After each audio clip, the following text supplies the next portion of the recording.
The Graphic Histories Podcast. I got bit by a radioactive bug. I tried an experimental drug. Went up for a stroll on a gamma testing range. I found an enchanted urucane. I made a serum that made me small. I modified the serum so it would make me tall. Radioactive isotope in my eyes. A dying alien helped me accessorize. I gained the proportion and strength of a spider. Now I'm invincible and I can fly.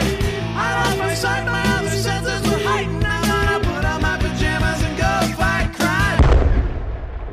Hey there, and welcome to the Graphic Histories Podcast. My name is Andre Mayette. I'm your podcast host. Big thanks to Ukul the Mock for our theme song, Superpowers. And big thanks to you, gentle listener, for tuning in to another show. Today's episode, I speak with Sarah Myer, who is a comic book creator, illustrator, colorist, writer, and currently works on the Saturday Morning Adventures Teenage Mutant Ninja Turtles comic, which is awesome. Ton of fun. And, if you're into those nostalgia deep dives, as we often are in our aging years, it's the one for you. It reminds me a lot of the Archie TMNT comic that I used to read a lot as a kid that sort of spun off of the cartoon, but sort of went its own way. Some sort of surrealist, dark stuff. And yeah, we have a great conversation about that. As I mentioned near the end, some of these, I never say any of these have been bad. I've always really, really enjoyed these episodes. They've always been great, always a ton of fun. I've always learned a lot. However, some come easier and some come a little harder. Just trying to get information on folks and trying to get a natural flowing conversation going. And, just because some people aren't really built that way. They don't, either they just aren't as forthcoming with information about their lives or about their career, or they're not used to talking about themselves or whatever. But some folks that you just connect with right away and have a great conversation, and this is certainly one of them. On the home front, I have finished up that dinner theater I was working on. I got a little bit more free time, but now I'm kind of bogged down by work stuff and the wrestling, which I have coming up. As you get, people always tell me that I'm the busiest person they know because I do a lot of different things and I'm always sort of doing them. And I often kind of jokingly say I'm like a shark. I don't. You stop swimming, you die, and that's partially true, I guess. I think I've sort of thrown a lot of stuff at the wall because I like a lot of different stuff and trying to make it, what sticks. And fortunately, a lot of it stuck. And I really dig all the things I do. I really enjoy it, the trivia, the work, the acting, the wrestling. Yeah, but sometimes it can be a bit much, I suppose, but it's sort of the grave I dug for myself. But not quite ready to lie in it yet. Just, it's been busy. It's been a busy run. I say that I can do a lot of the things I do because I don't have children, so I'm not sort of tied down by their schedules or doing the things you got to do with them.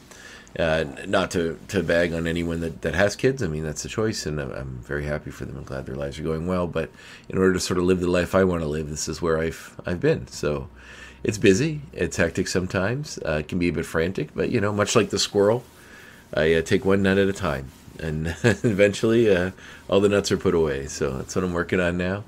And it's good. It's good. Life's good. Can't complain too much. Finishing up some work on the show From as well, which I do a little bit of background on. If you watch that show, which is on Paramount Plus, there's a group of people that are colony house folk, and you may see me milling around in the background, often fixing a window or doing anything like that. I can't talk about what I was doing in the background this past season, but you certainly can see me in the season before it. So whenever season 3 comes out, you can probably see me milling about. Season 2 that is already out now, you can definitely see me milling around in the background if you're an eagle-eyed viewer. Don't really promote the background work I do, not because I'm not proud of it, just because it's just, I'm hoping people watch the shows. I'm hoping they're successful, but it's not like I'm much of an impact to the show itself. I'm just sort of a blurry form in the background doing stuff. So I have had some auditions for bigger parts in real shows. But nothing's come yet. But I keep trying. I just feel like I have a very distinctive look. I'm sort of a bigger dude, got a beard, bald.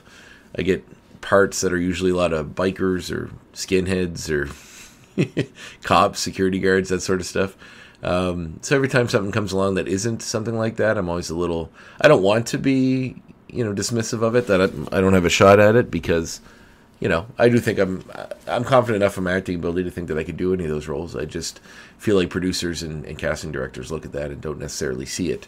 Because you don't get much of a chance beyond what you look like. And sometimes you lose parts just because you're too tall or because you're too wide or because the person against you would be, a foot shorter than you and it's hard to frame in a camera. So that's all part of it, but I don't know. It seems lazy to me that is the reason.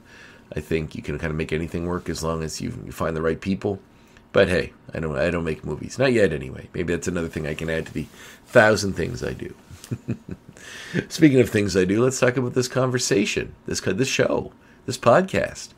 If you haven't already, please head over to Apple Music and subscribe, like, all that sort of stuff. Share it, word of mouth, all that stuff that help promote the show. It'd be great to have as many ears on the product as I can. And I can only do that with the support of my listeners and pass that along as well. So please do. And also this episode. So, here's my talk with Sarah Myer. It's a great chat.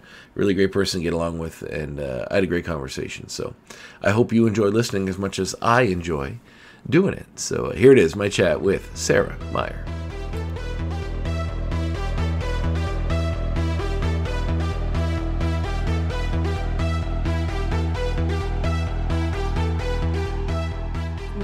Oh, there you go. Okay, sorry. I was just trying to test my microphone and everything, and my cat chose that moment to jump on my lap over my headphone thing. So I was like, no, and then she got her claws caught in my tie. I was like, this is not a good time. So sorry. Oh, it's quite all right. I got 3 cats running around, so there's one actually just came by my foot here. Oh. So he usually jumps up on the counter and makes an appearance usually during the show. Yes. You will likely see a striped tail go by, so I totally understand. Yeah, you just have the one? Yes, just Loki. Oh, cute. I actually just ran into a puppy yesterday called that. I'm one of those unfortunate people that stops people with dogs in the streets and pets their dog. Oh, So that's usually me. But this is Lebowski. He likes to make an appearance. He's white and orange, but you'll probably see him shortly. oh, cute. Awesome. So where are you calling from? Baltimore, Maryland. Baltimore. Wow. I don't know if I Yeah. talked to anybody from Baltimore yet. That's pretty exciting. Yeah, but I've been you're in Halifax, right? Truro, Nova Scotia. Pretty close. About an hour away. Okay, yeah, I actually went to HalCon, Oh, nice. and that was my they had me as a guest, which I really appreciated, and that was in autumn of last year, and that was my first time in Canada, and I absolutely loved Halifax and Nova Scotia. Just it was a great first impression. Everybody was super nice, and the food was amazing, and the convention was great, so I love it. That's awesome. Yeah, well, it's and especially because like the people you're meeting are like the nerd community, which are like Oh yeah. are usually the more welcoming of the communities Yes. out there. A lot of I would myself included, and I assume most other people that identify as nerds would probably say that everyone's grown up in a way. I feel like it's kind of changed a little bit culturally, but like if you're of a certain age, when you grew up, it wasn't necessarily cool to be nerdy or into nerdy things. So, For sure. you kind of grew up feeling like an outsider, and you don't normally try to make other people feel that way. So I feel like, Absolutely. the community is super nice in that respect. Yeah, for sure. And I would say, being somebody born in the 80s, Yeah, me too. and yeah, that's we're about, I think, that same kind of, so I totally get it, in the days before, definitely before the internet was high speed for everybody, and when you had to go to maybe the library to Mhm. access it in the early days, Yep. and like, Oh yeah. um, the, and yeah, I mean, Alta Vista, Sailor Moon web pages was like pretty much the most exciting thing ever. But anime and manga and comic books were definitely not in the mainstream or, Nope. widely accepted when I was growing up. So I understand that completely. Yeah, mine was I think it was an Alta Vista site too, but it was the Usagi Yojimbo site. I used to go to it all the time. Nice. Yeah, Nice. because I don't know I don't know if Stan Sakai was running it or somebody else. Probably not, but or somebody else was. But I was a massive fan of that comic growing up, and that was always a very those sites and like the weird chat rooms. We used to Yeah. go to the CAP site at the local high school where I grew up to go use the internet. So it's Yeah. a bygone era. Were you born in Baltimore? I was not. I actually, I my graphic memoir kind of discusses this. Hmm.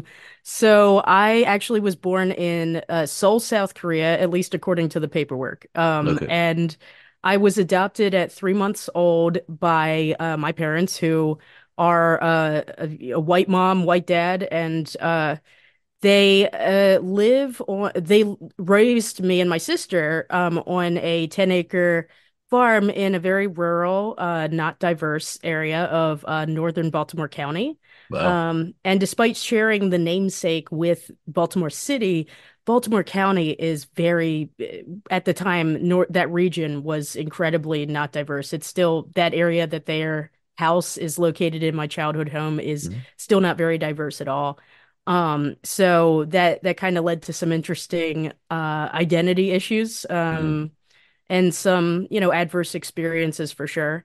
Um, Was that just so like going to school and discovering that, you don't look like everyone else? Was that kind of for sure. yeah. And there's a lot of ingrained xenophobia, homophobia, and when I went to school, it was between the years of like 1989 through 2004. No, we must be like the same age. Are you 38? Yes, Yeah, me I too. am. Yeah, Yeah. yeah, we're the same Um, age.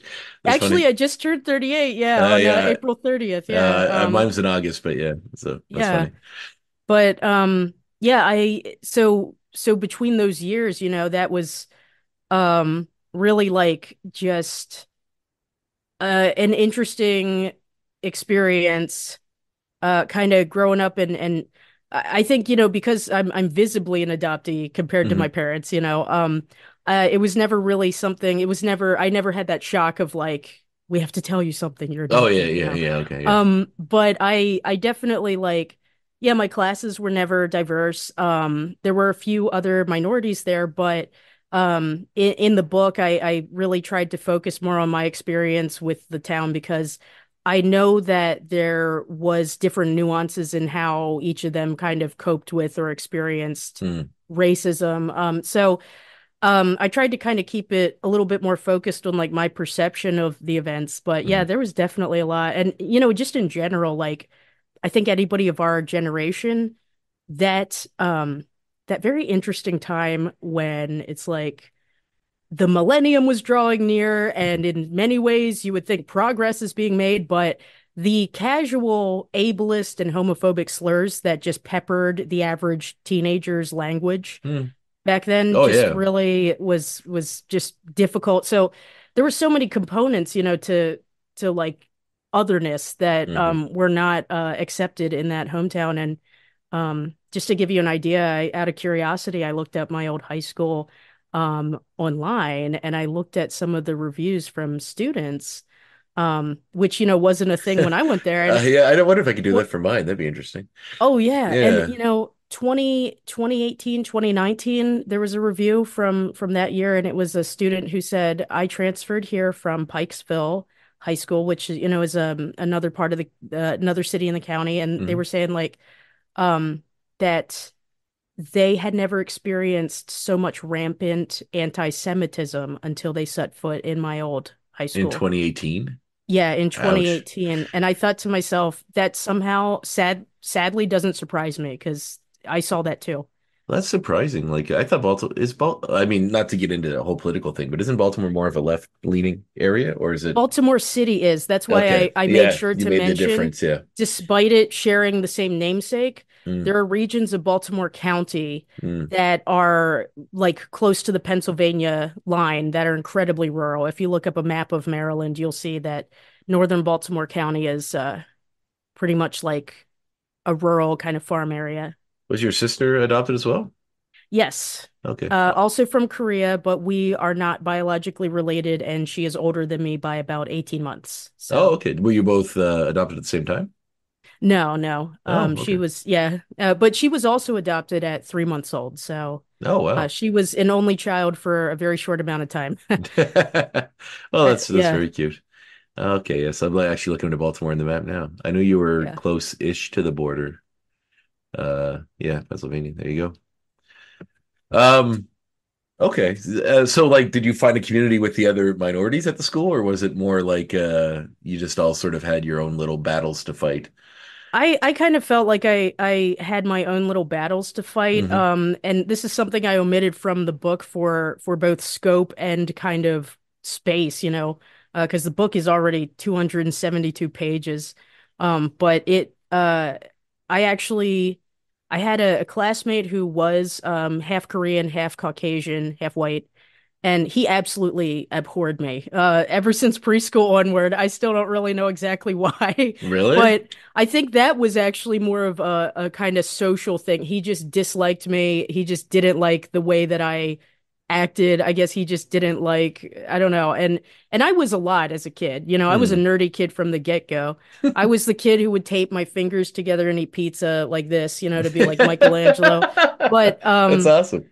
he and I remember that kid, I kind of sensed even when we were really young, like even in my preschool class, I remember kind of thinking, oh, so and so it kind of looks a little bit more like me, like and it's not that I at that age I didn't experience a lot of like overt racism. Hmm. That didn't really start, I would say, until I was like 6 or 7 when I started to hear things from Yeah. classmates. But um, uh, and I knew a few other adoptees who were also adopted from uh, there was a family where they had adopted several children from China and Korea. Hmm.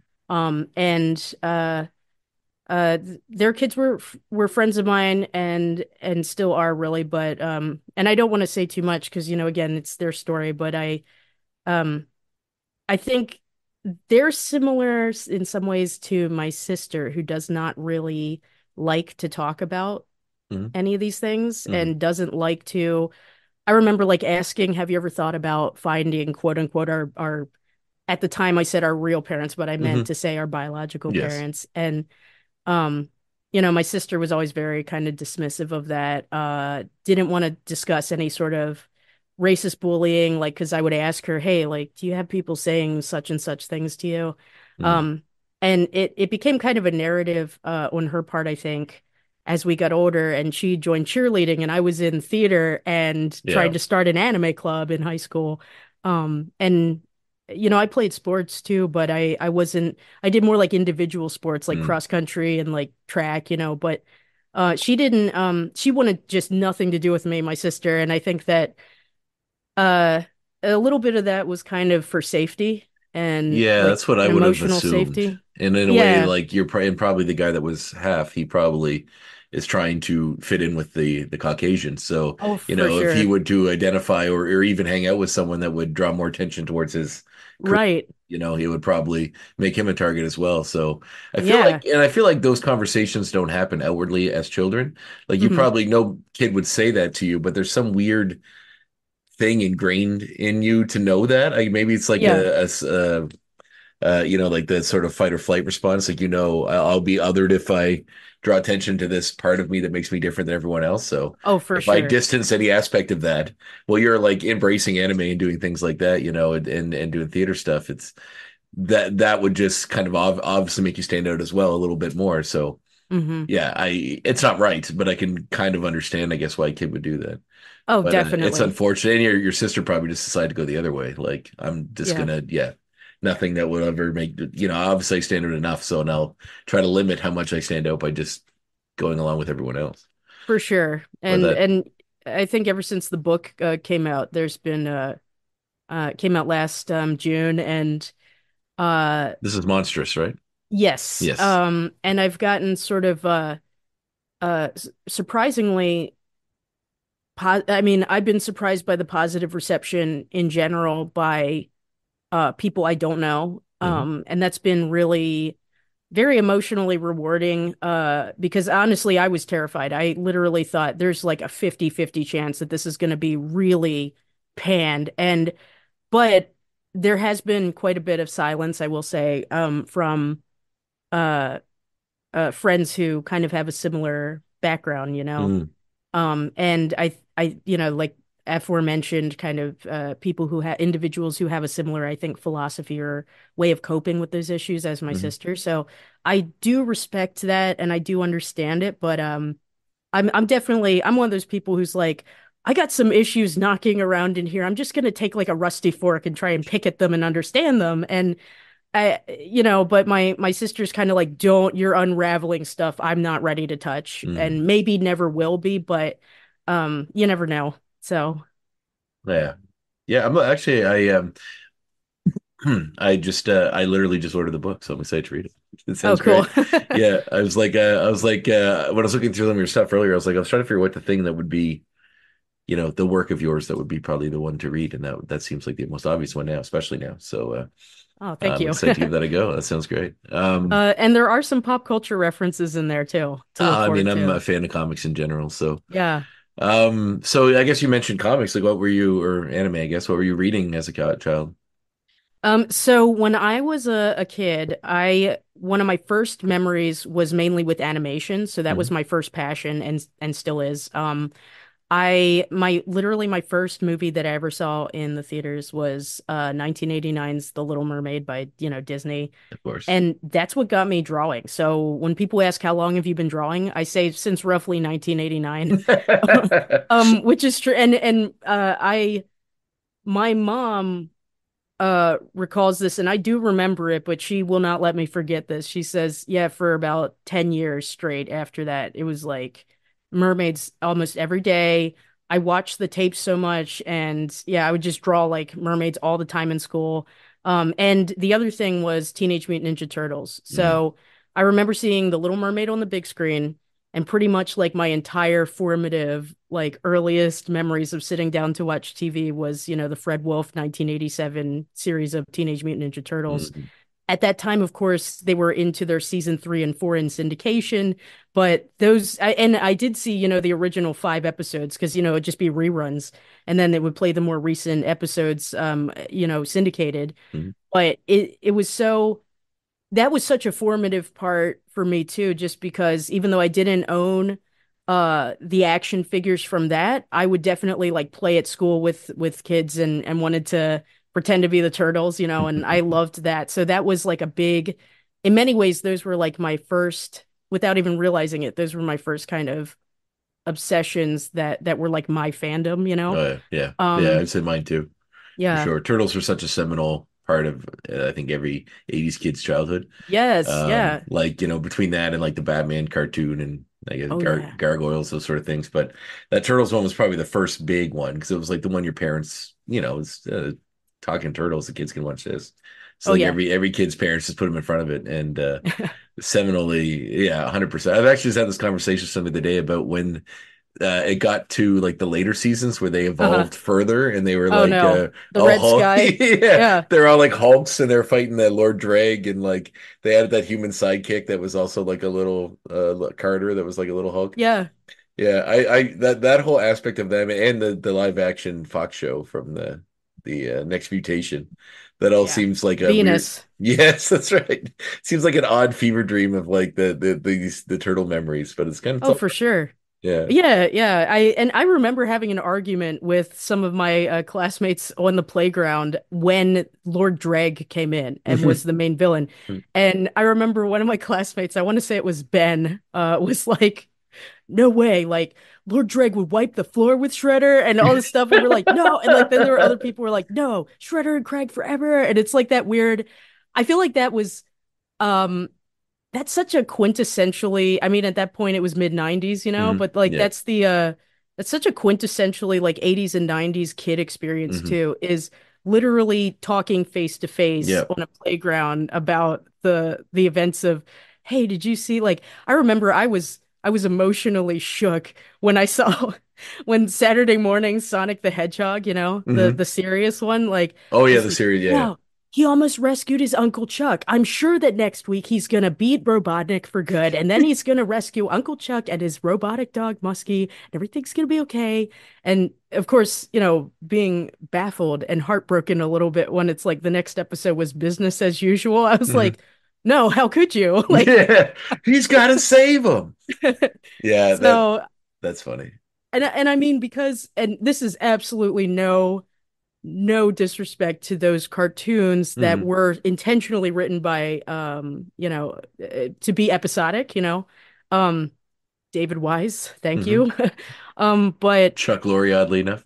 oh yeah, yeah. Yeah, And right. oh man. And um I wonder how many what he makes in royalties for that theme song. But anyway, Yeah. I just so it's again, no disrespect to the episodic formula because it's I still have such a love of that. But I Hmm. have to say, I think that's why when anime came along into my life, I was very intrigued by it Hmm. because I um I remembered about the time that I discovered Sailor Moon, I had been watching a lot of Mighty Max, and I did you watch that cartoon? I actually didn't have like where I grew up. It's a very rural community. Yeah, That's about an hour from here, which is about two right. and a half, 3 hours from Halifax. So Yeah. I didn't grow up with cable. I just had like in Canada they had like CBC, which is like the national channel, Did you have and like it YTV no or did is that not. cable? That was cable. So Okay. I would have to go to my grandmother's place and watch some of those extra things. But I did watch Sailor Moon Yes. and stuff that way. She was an Annie Ganesh, but Yeah. and she had cable. But mostly whatever CBC picked up, which was like Batman, Batman Beyond when that came around, Turtles. Yeah. I don't think Gargoyles occasionally and a bunch Oh of yeah. those, but and like Brave Star and some of those other weird ones from back then. But there wasn't a lot like The Simpsons and stuff, but reruns. But there wasn't a lot of no, I didn't get. I did watch Mighty Max when I could catch the repeats at my Yeah. grandmother's, but I only caught a couple episodes or here and there. That's interesting because I also did not grow up with cable. Hmm. My parents did not get cable until after I'd gone away to school. Hmm. And My then I parents was got a like, satellite dish like a year or two before I left for college, and I yeah. was like, God damn it! Yeah, that's how I felt when I came back on holiday breaks Yeah, during college. I was like, I can watch Cartoon Network at home now. Like yeah. but yeah, like we didn't have cable either, and for whatever reason, just the spinning the wheel of the syndicated cartoons, UPN in that region, Hmm. a local channel, it was like UPN 20. I remember that they would have Mighty Max, Hmm. and I loved that show so much. And I remembered that that had a little bit of continuity Hmm. because, spoilers, I guess, for anybody Oh, listening, yeah. at I the hope end, if you even know who Mighty Max is, I'm sure yeah. you've watched the cartoon. If Oh, not, yeah. then I don't think you're going to go back and catch it. So I think you're safe. Right. Well, that DVD petition's been rolling around since like Yeah, I didn't even. I was 2000 on gonna the say I don't even think it internet. has been sent out in DVD or Blu-ray. There's like a fan remaster project that occasionally, like very slowly, they've been putting up remaster, like, fan Yeah, remastered episodes on YouTube, and I've been very excited about that. But I've yeah, long since lost hope for a Blu-ray or something. But yeah. When I was a kid, I see um, they put out the Rescue Rangers on Blu-ray recently, which just gave me a wow, little hope. But yeah, I do an X-Men podcast with a friend where we watch the Fox X-Men cartoon, hmm, and we're doing the new series now because we caught up on the old one. But one of the original writers of that show wrote on that show, and I remember cool, telling her when we interviewed them on that show that it just came out on Blu-ray, and she was like, oh, because she did most of the Rescue Rangers, I think, like she yeah. directed most of them or wrote most of them. So she was like, oh, I gotta go pick that up. But when I was a kid, the other one too, which actually seems to be getting a resurgence, probably because the new movie was the Beetlejuice cartoon. Oh I don't know if yeah, you guys had yeah. that. Yeah, that was. I think that was made by a Canadian company. That scared me. Yeah, yeah, me too. That freaked me. The animation is amazing though. I Yeah. got like so the weirdest thing is like I have and you'll see this in Monstrous and I had as a child this fear of the inside of the body. No, really. Like but not like medical stuff. You know what I'm saying? Like I could like now I can watch like a documentary if there's like Hmm. a surgery or something, no problem. But I was terrified of like, and this happened a lot in cartoons where the characters would get shrunken Oh, down. really? I was gonna say it was the inner space, like a Oh, horror movie for you. it absolutely that Fantastic Voyage Oh yeah, scenario scared yeah. me.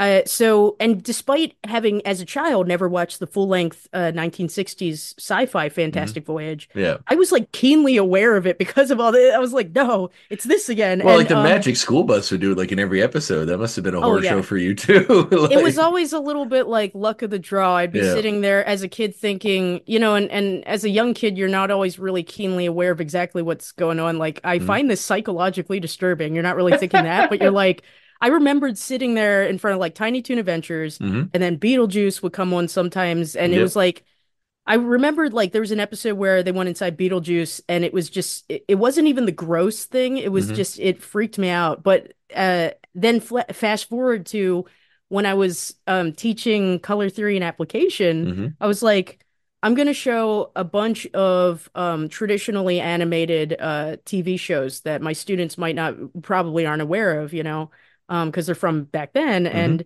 I showed Beetlejuice's opening as a prime example of using secondary color palettes Oh, that is for cool. because That's it a uses great. nothing but like purple and turquoise Yeah.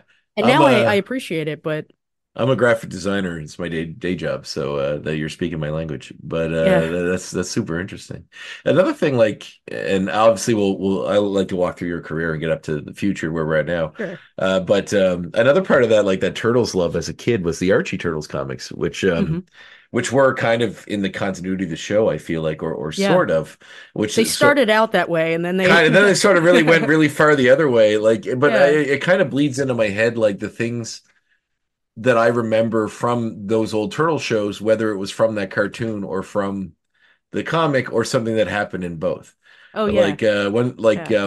and but one thing was the Mute Animals spin-off, which was like where they a bunch of the secondary mutations they run into had their own Hmm. little super team. And there's like a backup story in a comic where you see them all get murdered. And it's like there's a time travel thing, and I think they undo it by the end, but you literally see Yeah. like two people drive up in motorcycles and just riddle them all with bullets. And I remember as a kid reading this, like and being horrified at all these Yeah. characters that I've loved. Like the book kind of went really hard, especially since it was aimed at children. Right, right. Um, In and I some don't, ways that feels like it's fitting then that Archie also had Sonic. You know what I yeah, mean? It's like yes, that which I that read kind too. of Yeah. that feeling of like these characters that are lovable talking animals, but they in some ways I almost feel like because the main characters are anthropomorphic animals, Hmm. they almost felt like they could go darker with it and be a Hmm. little dystopian at times. Yeah, they did go pretty hard on those as well. That is sure for sure. Yeah. But yeah, that book got, and then obviously I talked to Eric Larson on this show a little while ago, and then like when Image took over and all the crazy stuff they did with them then, when like making Donatello a cyborg and Raphael losing an eye and becoming Shredder and getting his face burned or something. But Hmm. all that stuff, like as a child, I'm still not sure because I've gone back and rewatched the original Turtles cartoon in ever.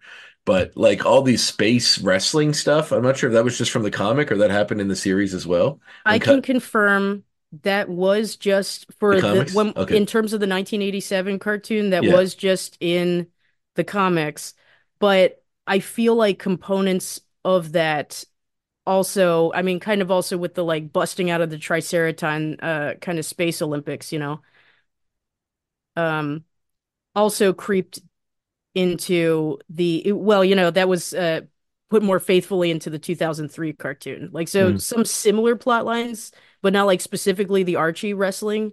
Mm-hmm. Because I think of it as like their costumes were pretty outrageous. Yeah, yeah, And yeah. I can't give away spoilers, but could be interesting about Oh, okay, cool, awesome. I am reading the new book, which is cool, but it does give me a lot of nostalgia for that old series. yeah. Very cool. Just hold on one sec. I thought I saw a cat in the background Oh, you definitely did. My poking in. my I don't know. I thought my wife was just being very rude because the Alexa started playing music really loudly, but Oh, I don't think she did it. She's not in the room, so I'm assuming it's one of those weird Alexa things. interesting. It's Maybe it overheard something I said and thought it was it for might playing have. music. So Yeah. It's more um exciting to think it was a ghost, though. I feel yeah, I like would that's absolutely like to believe that. Which I think the song was like one of those popular songs that mentions ghost in it. So maybe it is. Maybe you're onto something. wow. Yeah, That's no, good. I do a lot of things. But one of the things I do is I'm a professional wrestler as well. So that Turtles wrestling in space thing was always something that drew me as a kid. So Yes. and I remember the Cuddly the Cowlick character and like Raphael had that cool all black costume, which was really neat. And they were just kind of crazy and it was really fun and weird. So Yeah. that's really funny. Cool. Well, I'm excited. Yeah, no, the new book is fun. So I'm glad that aspects of that maybe no spoilers making Might. a an appearance. Yes, it could. Yes, It could. it could. The possibilities are out there. Yeah, that's awesome. Very cool. So when did you like, were you drawing comics as a kid, or is that something that came a little later on? So it was really because of Sailor Moon and Hmm. getting into the manga. Hmm. And vi like weirdly, Viz Media, when they first published Sailor Moon and Evangelion's manga in the US, they tried the format in a way. I feel like at the time manga was so quote unquote like unknown and new to American audiences. Hmm. I think for a little bit Viz was trying to kind of ease American audiences into reading manga. Yeah. So They had some of that the Shonen Jump magazine too, right? That was like, but that always came a like, little bit is that a later, little later on? Okay. but like my first memories of seeing Sailor Moon as the manga was Mixine, where they published it.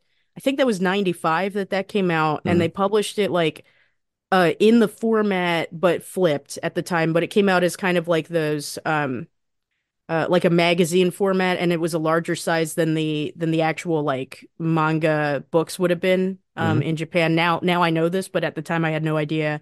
And then Viz kind of when Super Sailor Moon Super S manga arc began, and they were publishing it in the US, they published it in the monthly US comic floppy form. Oh, really? So Oh, I that was remember one of that. I my remember that. Because they had yeah, like yeah. Ninja High School and a few of those other ones all kind of came out in that format around that time. Yes. Yeah, Yeah. and Evangelion even Yes. the Yeah. manga for Ava came out like that. And so I have a few issues still like floating around in my childhood like bedroom of Awesome. that where it's like Evangelion in like an American monthly floppy comic Mhm. format, but like and they would be like collector's edition, this one's left to right, Yeah. or Yeah. or right to left like Yeah. and so that was kind of my earliest exposure, I would say, to the sequential art format, and I was really excited and obsessed with it. And then when going to the comic stores, that's how I kind of like started to look around at other comics. And that was about I would say middle school when that happened, and I would draw, a lot of Sailor Moon and Evangelion fan art and kind of do it in like that format. I was like very much like trying to like replicate what I was seeing. Mhm. So that was my first kind of experience with it. And then in 2004, I went to school to study sequential art and comics as my major. So I went on to then learn a lot more about like the wider world of comics. What school did you go to? Savannah College of Art and Design Okay. in And you Georgia. were your folks cool with you going off to become a comic person? They were. Oh, that's cool. My parents, I think, ever since the 1989 kickoff with the obsessiveness, the single-mindedness, like of The Little Mermaid, that was like my thing. My special interest was like, and then from there, it was like they just knew if I was talking about the Teenage Mutant Ninja Turtles, it's like that was a thing too. They were Yeah. just like, okay, we just gotta let Let it Sarah kind ride. of ramble about this, Yeah.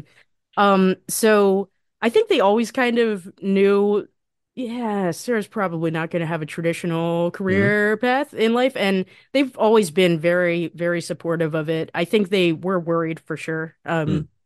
Uh, Every for parent with an artist kid worries, I feel like, because you just oh, want your kid to do well, and an artist isn't absolutely, the most stable of lifestyles. So, it is not. yeah. And I think part of why they maybe thought it was going to be um all right is because I went to anime conventions starting in 1999. That was my very first time going to a con. Mhm. And in 2002 I got my first artist alley table. Nice. Back then it was like send a $15 check or whatever, Yeah, I mean, yeah. It's and it's still not like easy good. sometimes. Yeah, depending on I the gun. I Yeah, wish like yeah. but I started selling like my fan art and my art and doing commissions with like markers and pens and stuff at my table when I was a teenager before I graduated high school. And I swear I'll always be thankful to Otakon in Baltimore, the anime convention. Cool. Because of this, I think that if it wasn't for my first experience being so positive, like I don't know that I would have felt as confident about Mm, pursuing that. But it still took me from 2002 as like my professional quote unquote, like, professionally doing like selling my art for the first time, all the way to literally, I would say it took me until 2017 to get my first publishing contract. So, really? and I've been doing Artist Alley since then, like off and on. Hmm. So, um, it definitely has taken a while, and I'm very thankful that my parents were so supportive of it and still are. Mhm. But yeah, there's a lot of I'm like there have been many times when I thought, man, should have gone into like medicine or something. But Yeah. Well, I feel like you would probably still be doing it, right? Like art's for something sure. and I feel like that's something parents think is that like art's something you can always still do while doing something else. Yes, But it also gets to the point in your life that it's like you only have so much time and like why waste it on things you don't want to do? absolutely. Um, yeah. I remember one time I heard Jim Carrey, like it was some click thing on, I don't know, TikTok or something stupid where they get the little clips. It was Jim Carrey giving a Yeah, commencement speech somewhere. And I think I know exactly who yeah, you're and talking he about. talks about how his father was like the funniest guy he ever knew, even funnier than him, and he always wanted to be in a comedian or in a films or all that stuff, but he became like a accountant or something, and he Hmm. worked at his job that he didn't really care for a very long time, and then got fired from it Right. when they sold to some other company or something. He said you can still fail at the Fail. safe option, so Right. why not do the non, If you and must fail, fail at something you love. yeah, exactly. Yeah. And if you succeed, then yeah, even better, right? So, I um, love that speech. I yeah, me know too. exactly the speech you're Yeah, talking yeah, me about. too. And it always sort of stuck with me. I was like, oh, he's right. Yeah. And he was so and you could tell that it was really emotional for him too Mm, to talk about um I think he put it specifically as like the heartbreak that his yeah, father experienced, you know? yeah, yeah, And yeah, I totally I love that speech. I know the exact one. yeah, Like yeah, yeah.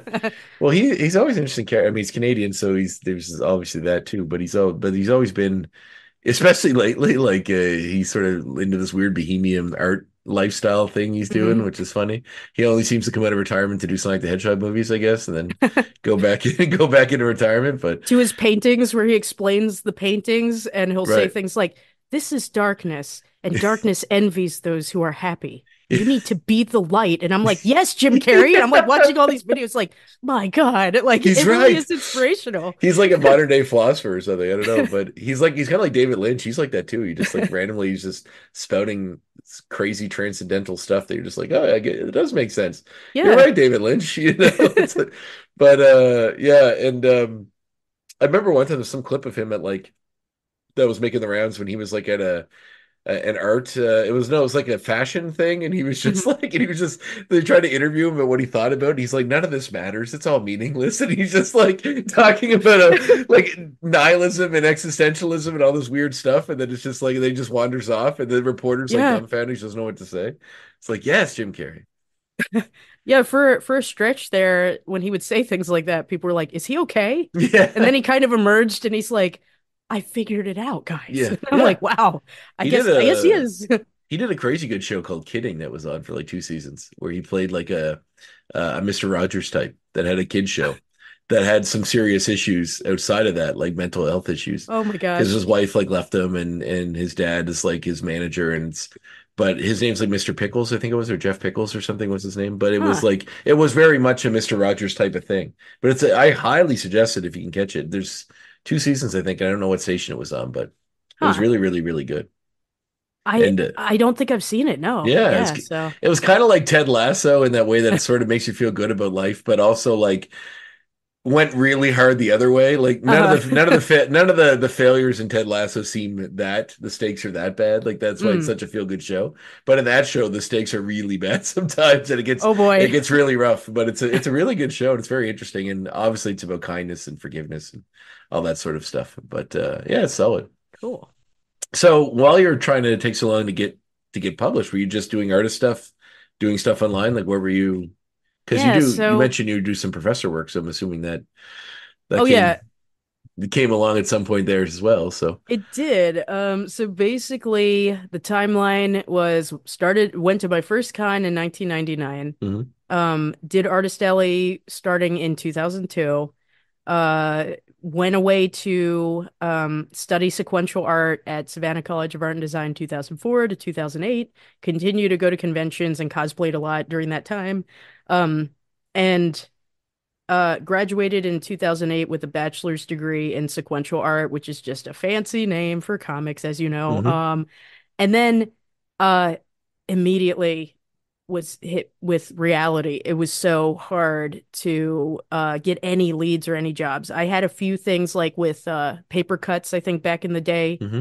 that came along in like 2009. I was so excited because they were looking for an artist, as they put it, an artist who has a profound understanding and passion for the anime and manga style, which, I would now looking back argue that the which style, you know what I Yeah. mean? Yeah. Um, They're all but very they're all very quite different. different. Yeah. Like I would you But put Junjo Ito by the guy that did like Lone Wolf and Cub or something. They're very different. oh yeah, You for know, sure.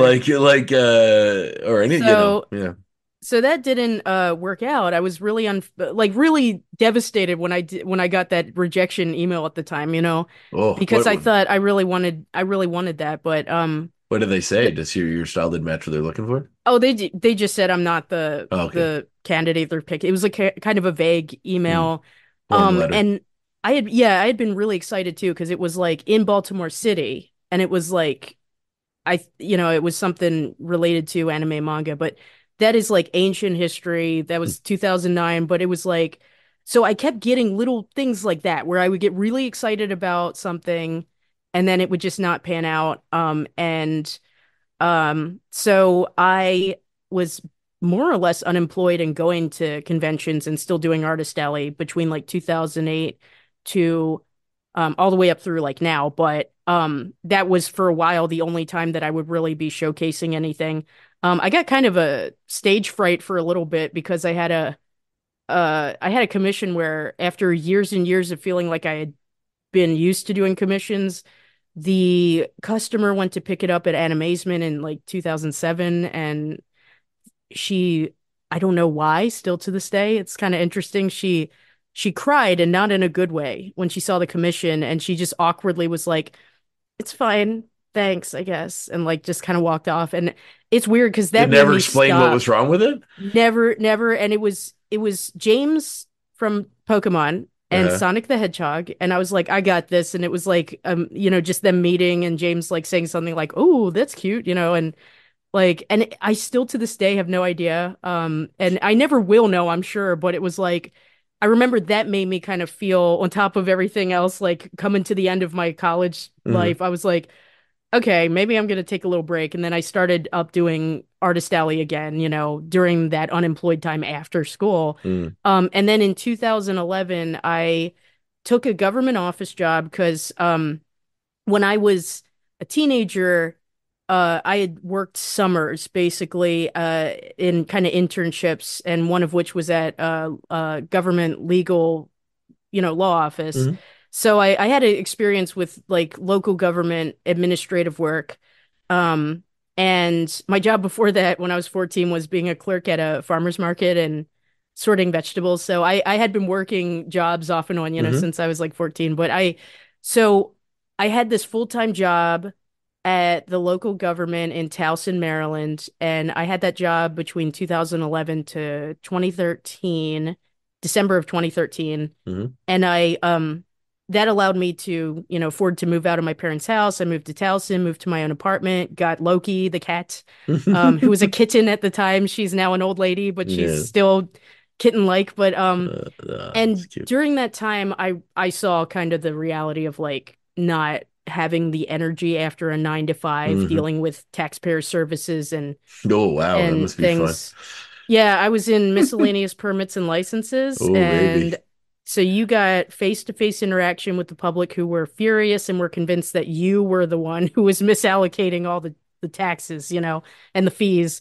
Um, so and that's like a whole nother, I won't go off on a tangent, but that was like a really interesting, Parks and Recreation, I was that gonna show make is that. not wrong. It is so accurate to the things I experienced there. We even had like a hot dog party one time, and it was like right when a customer came in and was like, "Is this what you're doing with all the fees?" And I was like, "No." And then like right at that moment, because the Baltimore Ravens that year had gone to like the Super Bowl and everybody was all excited and like getting ready for it, right at that moment, as I'm like, no, sir, I'm sorry. If you could just fill out the form, I apologize. Usually there's not this much noise." Then like the lights dimmed and there was like purple paper over the lights and there was a fog machine and Kevin Kamenetz came out, the then county executive with the Yeah. microphone. He goes, "Are you ready? It's Raven's country." And they started playing "It's Getting Hot in Here, so take off all your clothes" over Yeah. speaker.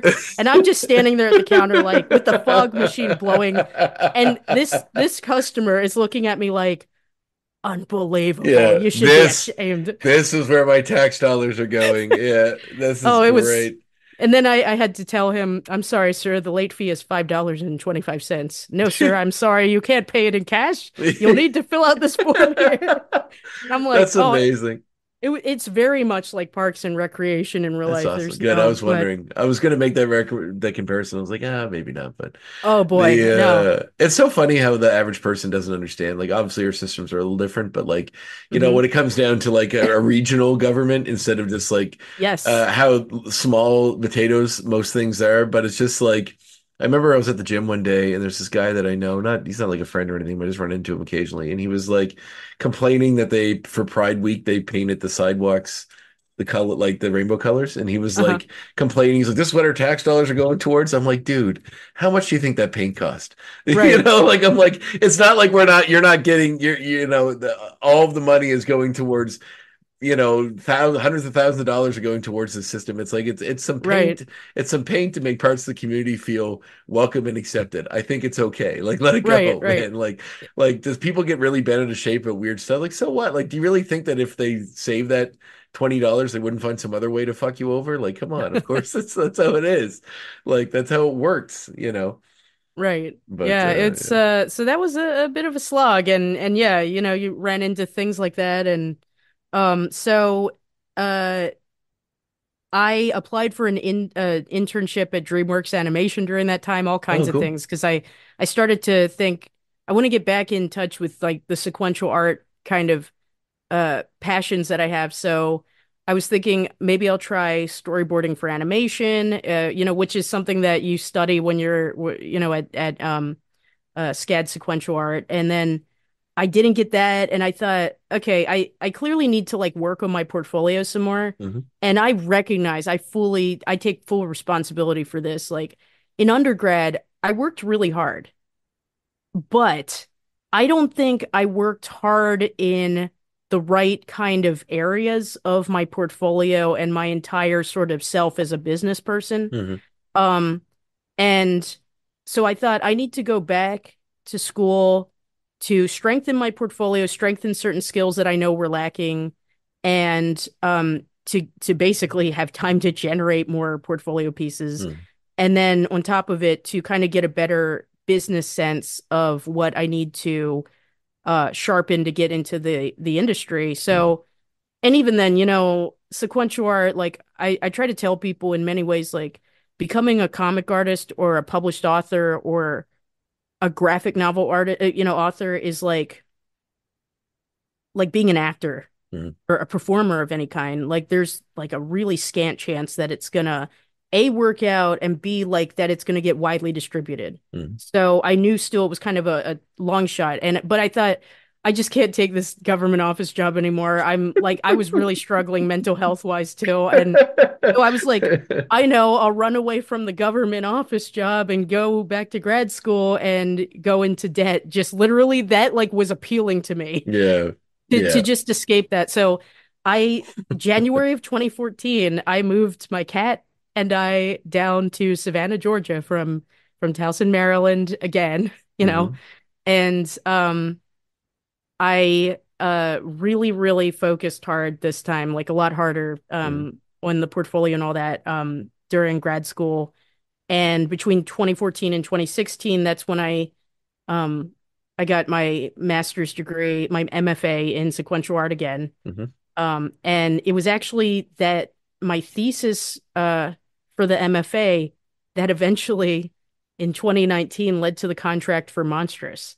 Really? So and it got me the job in because I wanted to study the MFA because I thought this way I can have teaching on a college level Yeah. as a potential, not really backup plan, but as a potential kind of supplement, Yeah, absolutely. and I'd be qualified to do that. So when I graduated in 2016, I just turned right back around and applied for a job teaching at the school. I got a position teaching as an adjunct professor at SCAD, Savannah College of Art and Design, and Foundation Studies, where I taught drawing one and drawing two, color theory and application. And I taught a summer seminar course on mini comics, and I really enjoyed teaching. It was stressful in its own way, but I did actually genuinely enjoy it. But at in 2017, that's when I got my first graphic novel contract. So I was only like a year into teaching, and then I had to sort of ask for less and less classes, kind of like going back and forth Hmm. because I didn't want to, you know, I Burn didn't want to out. give 50% of myself to the students and Yeah. then kind of slack off on the graphic novel.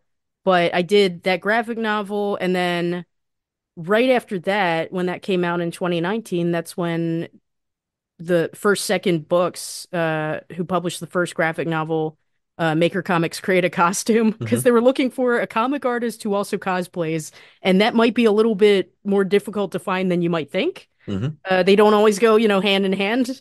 Yeah, Um, that's actually true. I wanted to talk to you a yeah. bit about the cosplaying too, but just because it's not my world. But as someone who goes to cons and sells art and stuff, Yeah. I've seen a lot of it, and I respect it, and I think it's very interesting.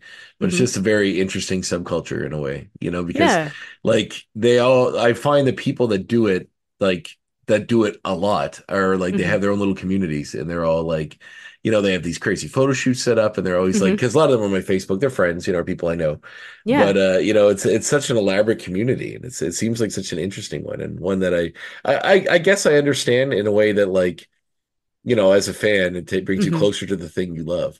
Oh, for Um, sure. but the idea, like, just the attention to detail, and it's its own weird little art form. It's very cool. Yes. Yeah. In some ways, it's the frustrated actor in me. I think always loved cosplay because I thought even just for because now, to be fair, I am not the kind of cosplayer who goes around 100% in character all the Okay, time. it's yeah. You know, I rest really in don't. I don't get those people. I really don't. right. Like I get the dress up as a costume, having fun with your friends, stop and taking pictures with fans or other people that are there.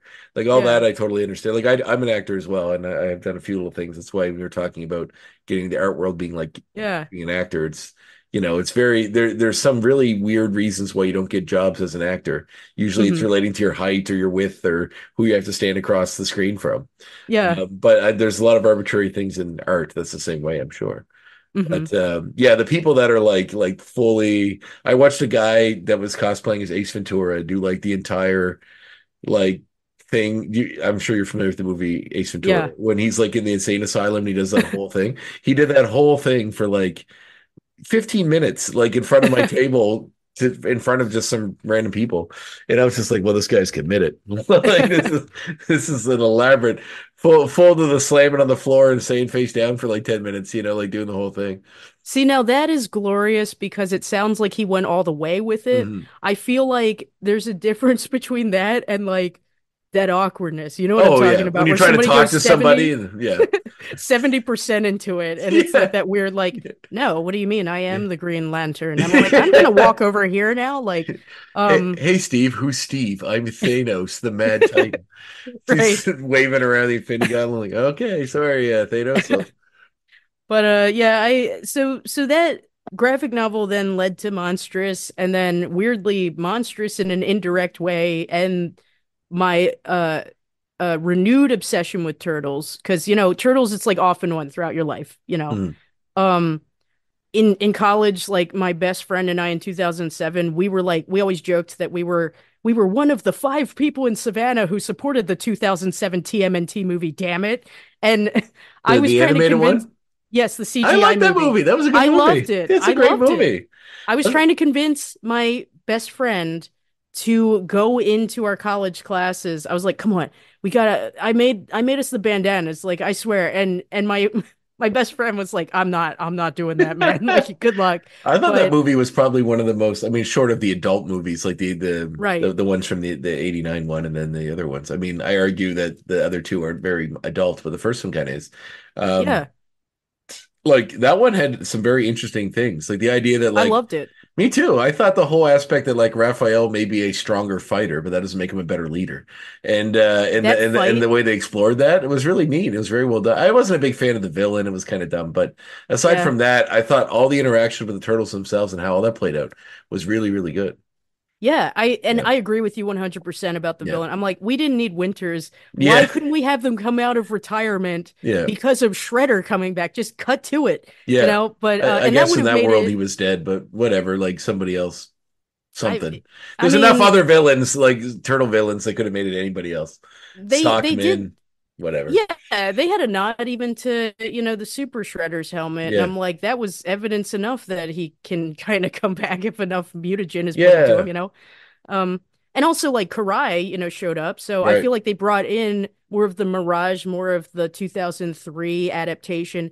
In many ways, it was kind of, I really enjoyed that movie because I felt like this is the sequel that my 1987 Fred Wolf cartoon loving self wanted, but it also makes the 1987 cartoon fit in with the Yeah. 1990 and the 1992 movie and the 1993 movie really well because it has those nods to it. Yep. So I was like, oh yeah, as far as I'm concerned, this is the turtles that I grew up and they're young adults now and this is canon to me and I Yep. really appreciate it. But it also did, I mean, because Peter Laird, who did not like the 1987 cartoon, um he he had a lot to do with that film as well as the Hmm. 2003 cartoon, upon which I kind of view it as its unofficial sequel. Yeah, that was a Um great the Fox one, right? With the more the WB. what does WB? Yeah, it was 4Kids Entertainment. Right, yeah. The more Yeah, serious where Krang was Shredder, that one. yes, Leo Yes, I that Trump's. was Yeah. very good. I like that show a lot. And I thought that And that the was faithful. That was yeah, faithful to the Mirage comics because of Peter Laird's involvement. He's yeah, like, we're yeah. not gonna have these things, and so he oversaw that 2007 movie. Oh, cool. And I didn't know so that. in many ways, I feel like that, yeah, it really was the spiritual kind of sequel to everything that our generation, I think, was like waiting for. Hmm. And man, I loved that scene of Raph and Leo fighting in the Yeah. rain. That is Yeah. just magnificent. It was very well done. Um, That's super but cool. yeah, so we, Turtles had always come back into my life at various points. Not the Christmas special from the next mutation, not that one, but other other things. Everything But else. like but I found like the IDW comic, like the current one that's still going, like that was mhm, as far as like trying to put all of the aspects of Turtles that have come out over the years yeah. into one narrative form, into a new story. I feel like that one did quite a good job. It's been a while since I still buy it, but I'm probably 40 issues behind on it. So I got a lot of reading Yeah. to do. But I thought it was always a very fun book, and it kind of combined those. How did you feel about the new movie? Oh, I really liked it actually. I felt like it made me feel old, but at the same time, Yeah. I did really enjoy, I'm gonna say from a production quality I love the aspect, style I of it. feel like it was, don't you feel a little bit like all the movies that preceded it always had like 90%, like it was Mm. like just almost, I mean, obviously the 1990 original movie, the Jim Henson Workshop one, Hmm. that's untouchable. Yeah. But it's like other attempts at bringing them back to the big screen were always like almost like not Yeah. quite. And then Yeah. I feel like Mutant Mayhem did such a great job at tying in a fun new take on it. And then I feel like it combined it with that production panache that I think we've always been craving a little bit, Well, it looked because very those Spider-Verse to sequences. me, which is Oh kind of yeah, which is like obviously I feel like a lot of stuff is going to be not tainted, but touched by that. I'm a right. huge Spider-Man fan, so like I love those movies. But I Yeah. also feel like they've kind of ruined me to watching because that movie seemed a lot more aimed at kids than nostalgic adults. Other things that come out now, like the new X-Men cartoon and stuff, they're definitely more geared towards us, like people Hmm. that grew up Hmm. watching it and have the money to buy a Disney Plus subscription and keep watching it. But Yeah. that one, like, I feel like I did really, really love it, but I do feel like Spider-Verse has kind of ruined me into like watching something that's designed for kids because like I got you. those really go ahead further, and you're like, because there's some deep, dark adult stuff in there too. Right, But right. it's a very fun movie. The style was very cool. Yeah. I'm interested to see within the world they're building how the Right. rest of it's going to fit in. Like obviously the Yatrom and the girl with the is obviously a female version of the body that Krang had in the old the like hmm that was running the company and calling in Shredder and all that stuff at the end. So Yeah. spoiler if people haven't seen it, but I mean you can kind of assume that's where they're going to go. Yeah. If they always do a reboot movie and the original villain isn't there, he's coming back for the second one.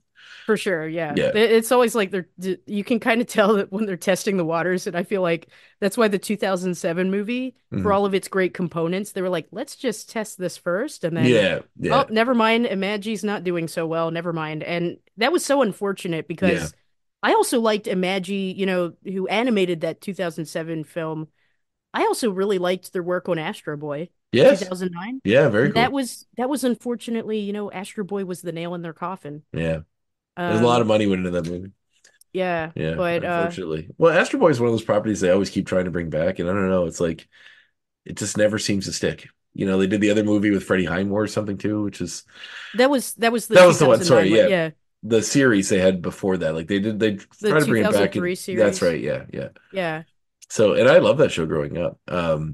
And I tell anyone that'll listen to me to go, I haven't, oh shoot, that reminds me. The Pluto series on hmm Netflix. I've been meaning to watch it because I'm a huge fan of the comic. Yeah, Anyone yeah. I know, I'm like that hasn't read, I'm like, you need to read this. It's It's so fantastic. good. Yeah. Uh, my Is the my series good? master's thesis actually cites it as a Really? source. Oh, Yeah, I examined different portrayals of transracial adoptees in comics and how that relates oh, to self-identity and racial identity. wow. That's very So, interesting. Astro Boy for sure was an example of a fictional transracial adoptee that I used. Yeah. And the turtles really, but I didn't put those in there. Huh. That's very Um, cool. That's neat that you found a way to bring it back. Did you ever, I mean, maybe this is personal, but did you ever end up trying to seek out your biological parents? I actually did a DNA test to kind of kick that off in 20 I want to say it was like 2019, Hmm. summer of 2019. And I actually did find a half sibling who is in the US and was also adopted. Oh, wow. We've been talking on Facebook and she's really nice. I guess I could call her my fairly older sister, like, because she's like, I think our age gap is something like 15 years, Oh, wow. which raises a lot of questions. And we've kind of tried to ask each other, we've Yeah. tried to kind of work this out, but like, and she's the nicest person. She actually lives on the West Coast, and I'm hoping to visit her at some point Oh, in that's either sweet. this year or the next year. But I mean, the question, there's still so many. It's like, okay, we have this many centimorgans in common, which means we're this, but like, what what does this say about the biological parentage? Hmm. So it is interesting. But and I still have kind of mixed feelings about what my reaction might be Mm. if I did find a match with a direct biological parent, Yeah. um it's kind of and in many ways I guess to kind of loop it back into Turtles, Mm. I've played with the idea of doing a comic, like a fan comic, where I talk about, like a mini comic, kind of like a zine sort of thing, where I want to discuss how the turtles, in some ways, represent four different relational kinds of, I guess, reactive personality types to being an other, being Hmm. a transracial adoptee. Because in kind of my research for both Monstrous and for the thesis before it, like I delved a lot into the psychological issues and mental health issues that transracial adoptees in the United States face. Hmm. And statistically, there's all these different tendencies, I guess, or issues that kind of plague that portion of the population. But I've also read a lot of things about how there are some adoptees that develop almost a compulsive oppositional defiant tendency because they're testing that connection to their adoptive parent. They're not Mm. probably consciously aware of it. I'm like, Raph. And then like there's the conundrum of the adoptee who wants to do a biological DNA test in a parent search and wants to know the answers because they want the answers, but it Mm. might be hard. And I'm like, Donatello, especially in defense of the secret of the ooze, his melancholy when he finds out that their ooze, the whole mutation was an accident, Yeah. him being so sad about that, I was like, I even as a little kid, I really connected to that. So Hmm. I will always defend that movie. But like, so I will Donatello too. and It's a fun his, movie. oh, for It's sure. dumb, but it's fun. So, Um, Vanilla Ice and all, I'll take it. yeah, but I feel that that moment was kind of a, it's a bit, it almost stands out like a sore thumb because Yeah. then it Because goes back to it's the, real. It's a real yeah. emotion. Right. And Uh. I mean even in the other iterations, Donatello often has a little sense of a melancholy about Hmm. I think he struggles with some existential issues in Hmm. regards to like what he is and who he has to be in living in the sewers. So Yeah. Well, I and then think, Michelangelo is that example of the adoptee who kind of just goes along and is like I just don't want anybody to fight. Everything's fine. And yeah. Leo's the ideal, I have to be like really well behaved kind Mm, of child. And I would say in some ways, I'm like Donatello and Raphael, and my sister is like a combination of yeah. Michelangelo and Leonardo. And in Hmm. terms of our adoptee like kind of Well, issues, that's an interesting way to contextualize it too, especially like, and maybe as a child that may have helped, if someone could have laid that out for you. So the idea that like later on in your life you came to that conclusion is very interesting.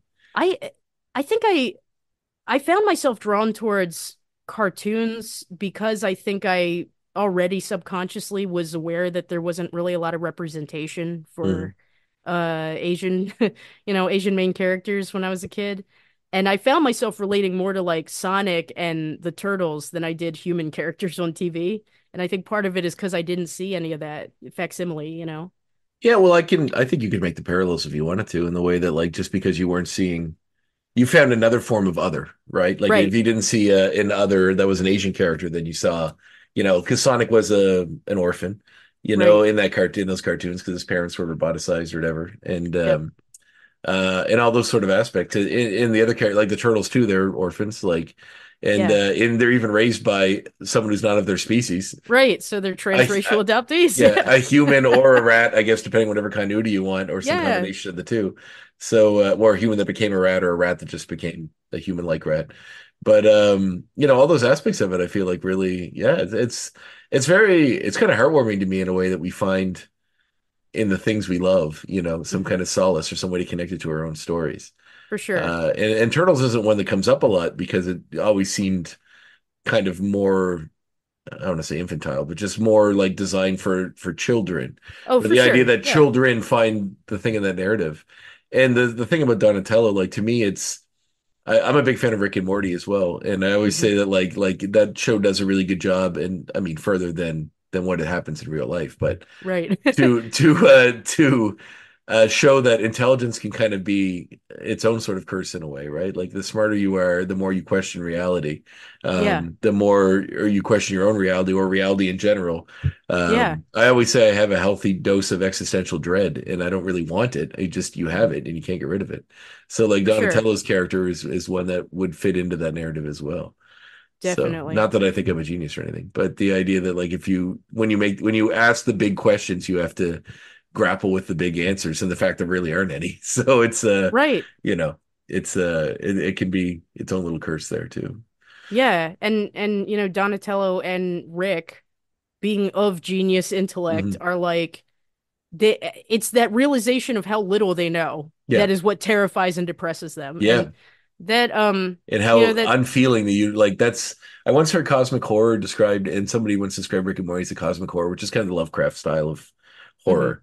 And they said that like and this was my best description I've ever heard where they said that it's like it's the direct correlation between humans' need for meaning mhm, and the universe's uncaringness for that. So like the universe is completely random, nothing matters. It mhm. doesn't care the fact, but for some reason inside of all of us, we need to find some purpose or some meaning. Right. And it's like when you realize that nothing matters, it's hard to make those connections or try to hold on to them. For sure. Which is I think that's the Rick aspect. But Donatello's might be a little more grounded. But Yeah. yeah. Yeah, that's very cool. So yeah, so you got to work on and you're currently working on the Turtles Adventures book, right? Yes, Saturday Morning Adventures, and that actually came along um specifically because I had been drawing a resurgence in Turtles art about the time I was doing Monstrous, just when I could find some time, you know. Hmm. And I had a particular piece of art that was um all the different iterations of Donatello through the years. And I was trying to like combine, compare the or not combine, compare the different styles, you know. Hmm. And so I had, the OG like 1984 Mirage, kind of intimidating the 1987 version, who's kind of being like snarked at a little bit by 2003.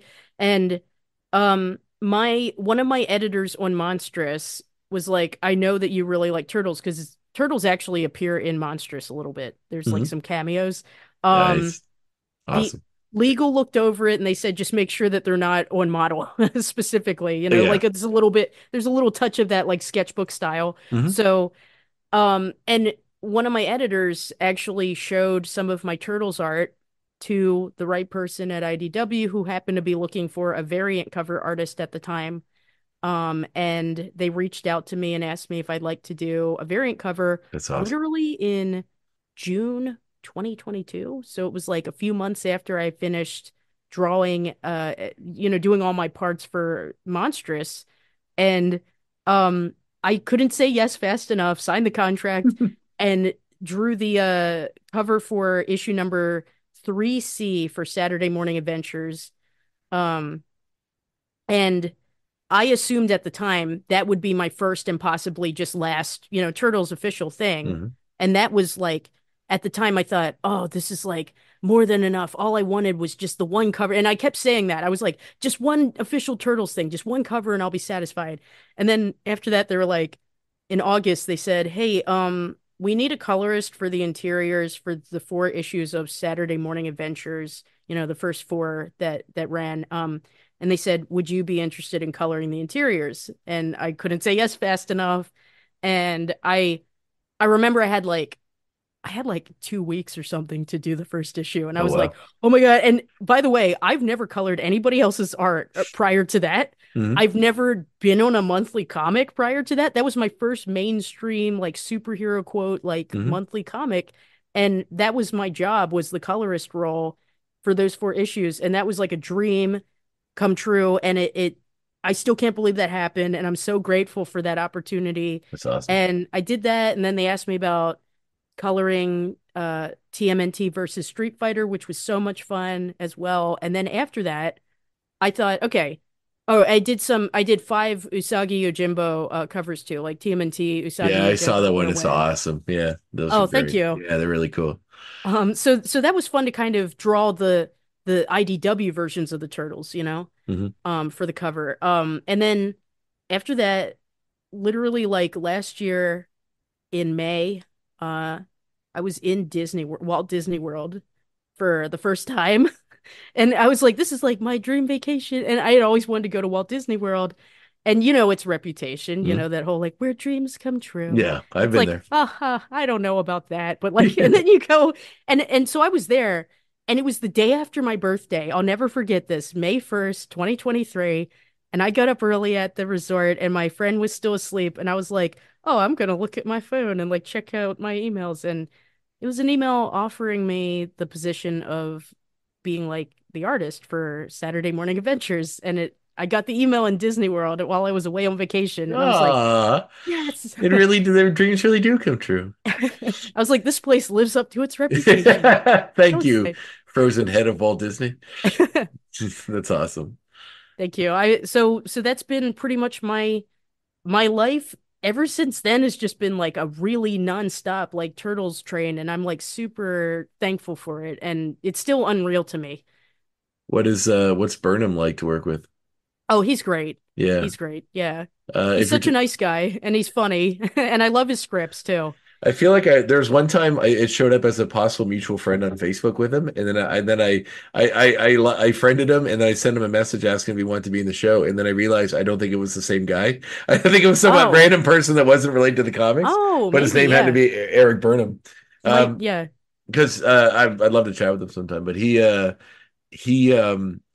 like of all the people I've read, because he's done a ton of these Hmm. books that are property books, like the Ghostbusters ones and the other ones Yeah. too. And Yeah. he just has such a love for the source material, and it really bleeds through in almost everything he writes. So Yes. it's very cool that he's working on Turtles, and very cool that you are as well. Because like when people are passionate about the stuff they're working on, that's when the best work comes. Oh yeah, for sure. And the Turtles are Um, so fun, just like the designs and the colors and the brightness and the characters. And yeah, yes. I always amazing. jokingly say that I draw the turtles not quite after Toei animation episodes 1 through 5. That's more Dan Schoening style. Hmm. Uh, I always sort of joke that when people say, the 1987 Turtles cartoon look, and I'm like, which one? Yeah. Because there were so many seasons, so many different studios that were taking up different Hmm. episodes. And I like to say I was what I call the not Toei, but the Japan B team style. Hmm. And where the Turtles, I jokingly say, and I affectionately say this, they kind of had a Keroppi-esque look to them, like, Hmm. Hello Kitty's friend, and like they had like a Doraemon look. I'm looking at my Doraemon coin bag right here, but like, Nice. uh, and and it's in episodes, Donatello's Degree, Leonardo versus Tempestra, and a handful of other ones. But like those are the notable ones where I think of that style that I tend to like draw a little bit more after. Mm. So I jokingly say my turtles, my 87 turtles are kind of from the later seasons where it's a little more sitcom-y. And Yeah. I am like, because I have just such a fondness for that component of the show. Nice. Um, but it's Yeah. been a blast. Yeah, it's great. And I love the just seeing all those the cartoon characters again. Um and just some of the obscure ones. Like I'm Yeah. just skimming through some of the stuff you've worked on, like seeing Ace Duck again is fun. Like, Yes. and the Rat King and stuff. I mean, it's all great stuff. So I'm very happy that the stuff and even just Vernon again or Hmm. Vern. It was just one of my favorite voices to do when I'm making fun of that cartoon. He had like that waspy Oh, April. April. It's all in his nose. Like, where are you going? It's just like so good. The best thing is like he actually tries occasionally to be hip and he goes, Yeah. haha, I'm so afraid not. And I'm like, what? Like I love Irma so much too. Irma Yeah. Langenstein, like Yeah. she just becomes so completely unafraid throughout the series. And I'm Mhm. like, that's like a little known kind of thing is Irma starts out as a really scared damsel letter B in Mhm. distress. But then it's like her last appearance, she's dressed like Rambo and she just is not afraid of anything. I was Yeah. like, this is kind of cool. She had a Like, real character arc through that show. yeah. And nobody seemed to notice. Poor Yeah. Irma. It's funny how that works. Like you wonder how much that is just random or how much it is actually somebody somewhere in the cog in the machine caring Yeah. enough to make that happen. Yeah, Um, exactly. but yeah, that's super cool. So what do you have coming up next? Is it just working on this swell right now? More turtles, Mhm. yeah. I can't say specifics, obviously, but I'll say that I have 6 more issues coming up Okay. after another two, so I'm really excited. Awesome. Um, and because I ever since even that first cover, I kept thinking, remember, treat this like it's possibly the last thing, Hmm. Like never expect more uh from that opportunity. Like, and so I try not to, there's that thing of like when you love something so much and Mm. when you're so excited about something, it's like a balance of, I don't want to let I don't want to let the pressure that I'm putting on myself mess me up, but then I Hmm. also don't want to like get too attached to it and too possessive of it to the Hmm. point where I think I've got it made because I feel like that can morph into cockiness and then you know what I mean? You Yeah. just so I try to keep reminding myself like, okay, don't, you know, enjoy this while it lasts. You don't know how long it'll last. Mm. So, um, Well, that's awesome. Well, I think I mean it seems like I've talked to quite a few people on the show that have, people that have been doing this thing for, 40 years. People have been just starting to do this, people that just do indie stuff. But, it seems like almost everybody's story is once they get the one book, it just goes from there. So, I'm yeah. sure the future's bright. Oh, thank you. That's awesome. I'm always going to be thankful to First Second for giving me uh that first graphic novel Mm. because Confession prior to Maker Comics create a costume I didn't think I would be able to draw 120 consecutive pages. I had not probably drawn 120 consecutive pages at that time. So it was like a trial by fire, but I'm so grateful that I got that opportunity because from there came Monstrous, and here's hoping I'll be doing more graphic novels soon too. Yeah, well, for sure. I'm very much looking forward to read Monsters. I got the Kindle edition, so it's already here. I can read it now. Awesome. So, and that's I guess where people would buy your work. That would be wherever books like Amazon is where I found yours, but Yes. that's Um, the big one. Yes, and I believe so. Macmillan's website does have a link to the various booksellers that have Monstrous. I Hmm. know it's at Barnes and Noble. Actually, it was Eric Burnham who told me, "Hey, just so you know, Monstrous is on sale on the shelves in Walmart here in Minnesota." And I was Oh, like, really? "Really?" And I That's said, cool. "Thank you for telling me that because that's exciting, but also it's not here in stock in Maryland, so go figure." Yeah, Um, that's weird. yeah, Oh, cool. Well, I'm glad it's out there, and very much looking forward to reading it thank you. and continuing with the turtle stuff. So, yeah. Well, thank you so much for being on the show, Sarah. It's been awesome talking with you. Thank you so much for having me. I'm really glad that we could talk. I feel like you and I could probably talk for 3 more hours about Yeah, I feel like like just we should do this again sometime. So, for sure. yeah, 100%. It's funny because you do this often enough, and sometimes I've never had a bad one. I just always say sometimes they come easy and sometimes they come a little harder, Mhm. and yours was incredibly easy. So Oh, well, this thank is you. it's I think you great. and I have so much in common with what we Oh, love. So yeah. 100%. I'll definitely be having you back for sure. Oh, thank you. I All right. appreciate it. All right. Thanks, Sarah. Thanks. Bye Bye. bye.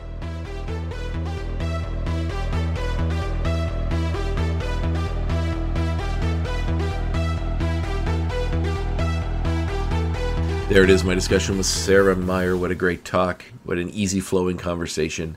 And I mean, at some point, I'm going to definitely have to revisit conversations with people I've had in the show again, see where they at now in life, and kind of pick it up from there. And I definitely think I'll be doing that again with Sarah at some point. So I really, really enjoyed that one. So I must. We have to. We have so much more Ninja Turtle stuff to talk about. I didn't even talk about all the Ninja Turtle comic stuff when they went to like the future and they had the samurai costumes and Raphael had one eye and he was dating the Ninja Squirrel. All that stuff is super cool. So that's all. That's a whole episode. The Ninja Squirrel could be an entire episode. You know, like I'm sure there are enough Ninja Turtles podcasts out there, but you know, if someday it might be worth revisiting, kind of going through the comics, going through the cartoons, going through it all. I think there's a lot to unpack there, and you could. So tune in to my next episode. Just shuffling around a few people, make sure I got who I'm supposed to get, where I'm supposed to get them. So I'm not going to announce that just yet, but it will be out on social media at the appropriate time. So tune in then. In the meantime, stay safe, have fun, read some comics, and hey, give yourself a little treat. Have that piece of pie. Have that bowl of ice cream. Go for that walk. You know, go on a date with that special someone. You know, treat yourself. You deserve it. The Graphic Histories Podcast is a proud partner of the United Federation of Podcasts.